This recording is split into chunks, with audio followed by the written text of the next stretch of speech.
So a lot of questions about Ole Miss this year, and that's why Parrish Alford was kind enough to join us this morning. I called you the Bob Holt and Tom Murphy of Mississippi sports media. Is that okay? It is an honor to be mentioned with those guys. Okay. I've covered different things with them for many, many years, so they're great journalists and great friends. You're sweating a little bit this morning. It's hot outside. You know what? I messed you guys up, and I apologize, okay? Fine. Because like Bob Holt and Tom Murphy, old guys think they know where things are. And the last time this event was here, it was over, Radio Row was over at the hotel, all right, over at the Omni. So I get up this morning, I go walking, and I leave my credential. And then I realize, oh, my goodness, now it's in a credentialed area, so I've got to get back over there. And so here I am. Let me ask you about the premier game on everyone's schedule this year. It's when the Alabama Crimson Tide come to town. And we know Lane did the head tossing thing a couple years ago when that happened and ended up not going the way he wanted it to. But Ole Miss knows how to beat Alabama. Hugh Freeze has done it. And that's going to be a game that I have circled. And Alabama's got a tough stretch at points this year. I know Bryce Young, and they've got plenty of capable players, but that's the game that we keep talking about, October 1st. Arkansas fans hadn't beat them since 2006. How much is that game circled for Ole Miss this year? I think it's circled more because Lane Kiffin believes the program is growing, and it's not going to grow to the level that he wants or get where people really want it until you can be a serious contender for the division championship, and you can't do that until you beat Alabama. And it was a different Ole Miss staff that beat Alabama back-to-back. So they had a plan. They had a recipe. All right. I think Lane Kiffin knows how. It's not the how part. It's the execution part. It's your players against his players at the critical moments. And, and I think maybe that's why Lane does some things like go for it on fourth down from deep in his own territory in the first quarter against Alabama. He did that some other times during the season too. But, he looks at that as, this is my best chance. Yes, it's execution, but it's also analytics and percentages. And I guess he just views those differently than some others do. But that put them in a hole in Tuscaloosa last year. Parrish, you normally look at a schedule, and when you get from the eastern side, Kentucky and Vanderbilt, normally that's a good thing. Kentucky's probably a different challenge this year than what Vanderbilt would be, but this should be the kind of schedule, at least with your eastern division, where it should lead to an extra win or two. Is that kind of the feel in the state of Mississippi, getting a favorable eastern division draw? Well, I think people look at the eastern opponents from an Ole Miss perspective and respect Kentucky for the job Mark Stoops has done there and the growth that program has seen. They know that's going to be a difficult game. Ole Miss has had some success against Kentucky, including, I guess, the COVID year. That was Lane Kiffin's first win as Ole Miss coach, was there in Lexington in overtime. But look, that's going to be a tough draw. Vanderbilt is Vanderbilt. I mean, somebody has to be that team in every league, and it's if you're picking Eastern Division opponents and you get your pick, that's somebody you would want on your schedule for sure. But the thing about Ole Miss and putting itself in contention this year is just going to be, how good are your transfers? Are your transfers going to pan out? Because on paper it looks like they answered every question on offense. They returned some experience on defense and some other key transfers there as well. But look, these are guys who are new to your program, new to your culture, new to Oxford, all of these things. No matter what you accomplished at a previous level or a previous school, there is still a period of acclimation that goes along. So, they've got to excel in camp, prove themselves in camp, and solidify themselves as the players that Ole Miss fans believe they will be. And when you look at this schedule, there's clearly a line of demarcation. Ole Miss starts with 4 non-conference games: Troy, Central Arkansas, trip back to Atlanta to Georgia Tech, then Tulsa, then the 2 Eastern Division opponents.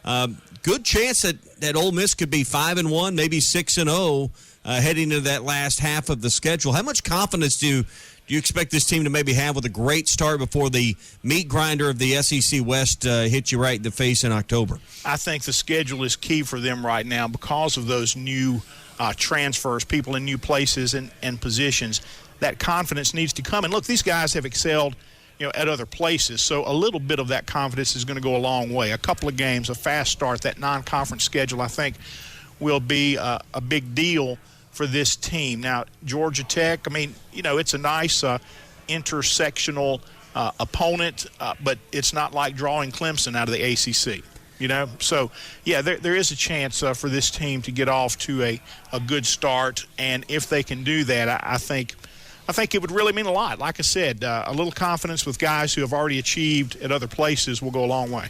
We're talking with Parrish, Alford, Tupelo Daily Journal here, a little Ole Miss this morning. You mentioned the transfers. It starts with the quarterback, and I think a lot of not just Ole Miss fans, but SEC fans want to know about Jackson Dart, who is, correct me if I'm wrong, has not been named the starter. He is not. He is not. There is a competition at Ole Miss right now between Jackson Dart and Luke Altmaier, himself a very accomplished quarterback. Didn't get on the field much behind Matt Corral last year. Did get a lot of snaps and handled himself well in the bowl game after Corral was injured. Dart, I don't know exactly his numbers, but started half the season at USC. I mean, did some good things. Obviously, a very accomplished high school player. When a transfer of that caliber comes into your program, his expectation is to start, obviously, even if there's a competition, because athletes believe in themselves. But you see that name coming from that program, and I think there's an expectation from most fans that he will start. But there is a competition going on right now, and like I said, Luke Altmaier was a 4-star prospect, a Florida State commit before he ultimately signed with Ole Miss. So he was the better quarterback in the spring. In the spring, it looked like Dart was pushing, was maybe trying to do too much too soon, forcing some passes. If that's all the problem was, I think that's easily corrected, and he'll have a better camp. But the position right now has no start. Parrish, let me ask you about turnover, because you're talking about the transfers, and one of the things that Sam Pittman has discussed over and over is the continuity within his staff with Barry Odom and Kendall Briles. No more Jeff Lebby, no more DJ Durkin. And you still have got that coach in Lane Kiffin, but what does that look like for kind of a change a little bit this year? Well, last year there were offensive coordinators in Durkin and Partridge. Okay, so Partridge is back. All right, so there's a little bit of continuity there. Obviously, Durkin was a big part, and they're getting used to someone new.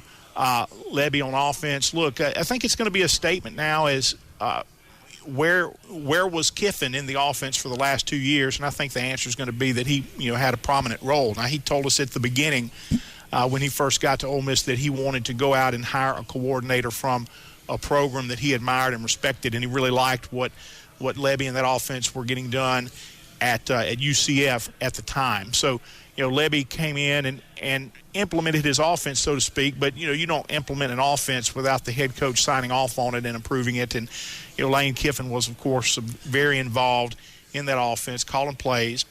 And, so I think they'll overcome that newness, and there is some carryover on the defensive side. And, frankly, on offense especially, a lot of the guys who are expected to play key roles weren't in last year's offense. Yeah. So, experienced offensive line coming back, but 3 really good running backs that had a top 15 rushing number for Ole Miss last year are all gone, with Ely and Snoop Connor and Henry Parrish Jr. So, talk a little more about the rushing game and the run game and what could be expected with some new running backs behind an experienced offensive line. Well, another transfer, a couple of them actually, but Zach Evans from TCU had, about 1,400 yards, 1,500 yards over 2 seasons, missed some games at the end of last year with an injury. He's expected to be the bell cow, so to speak, and I just think there's a lot of depth there. I think there are some guys with some ability, some guys who ran well in the spring, looked good in the spring. I think the running back position will be fine. It'll be new.